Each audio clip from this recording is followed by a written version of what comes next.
A solar eclipse happens when a new moon moves between the Earth and the Sun, blocking some or all of the Sun's rays from reaching the Earth.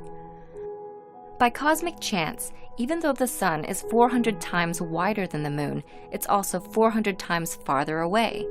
Therefore, the two objects appear the same size in our sky. Astronomers are able to predict eclipses because the Earth and Moon have very predictable orbits. Why then isn't there an eclipse every month?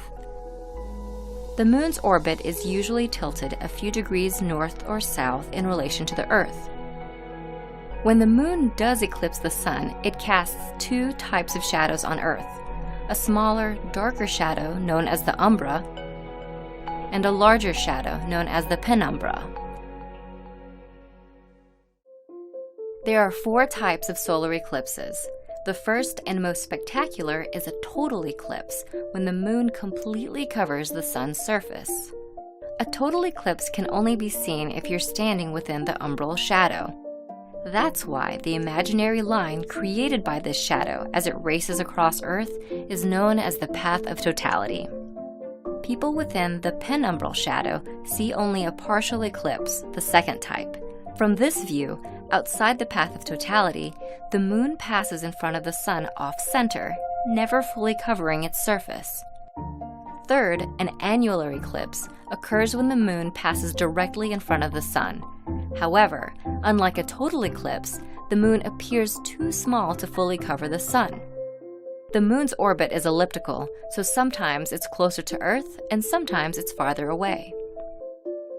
Last, a hybrid eclipse is when the Moon's position between the Earth and Sun is so finely balanced that the curvature of the Earth plays a role. The Moon will be farther away from some parts of Earth along the eclipse's path, resulting in an annular eclipse. In other parts, the Moon will be just close enough to fully cover the Sun, resulting in a total eclipse. While a total solar eclipse happens somewhere on Earth every year or two, any given point on Earth experiences the event only about once every 400 years. We interrupt this video for an important safety announcement. Looking directly at the Sun, even during an eclipse, can cause permanent eye damage. Fortunately, there are ways to enjoy an eclipse safely. The easiest is to use certified eclipse-watching glasses, which are shaded thousands of times darker than typical sunglasses. You can also look at the eclipse indirectly by making a pinhole viewer. Simply poke a small hole in a piece of cardboard. Hold the cardboard up to the Sun, allowing the Sun's image to be projected onto a flat surface. Be sure to look only at the surface and not through the cardboard.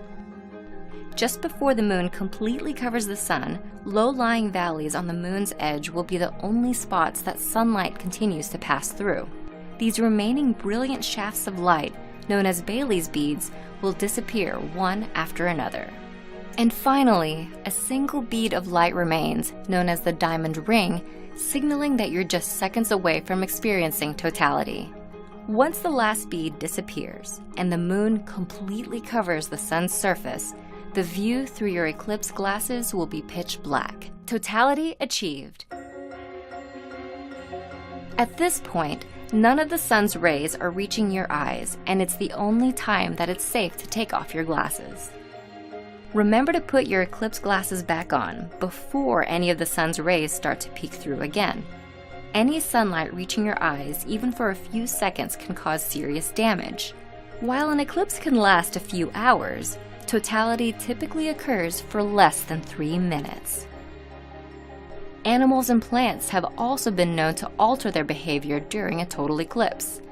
Songbirds may stop singing, crickets may start chirping, and flowers may even start to close up. We won't always be able to see total solar eclipses. The Moon moves about 1.5 inches away from Earth each year. It's estimated that in about 1 billion years, the Moon will be too far away from Earth to completely cover the Sun.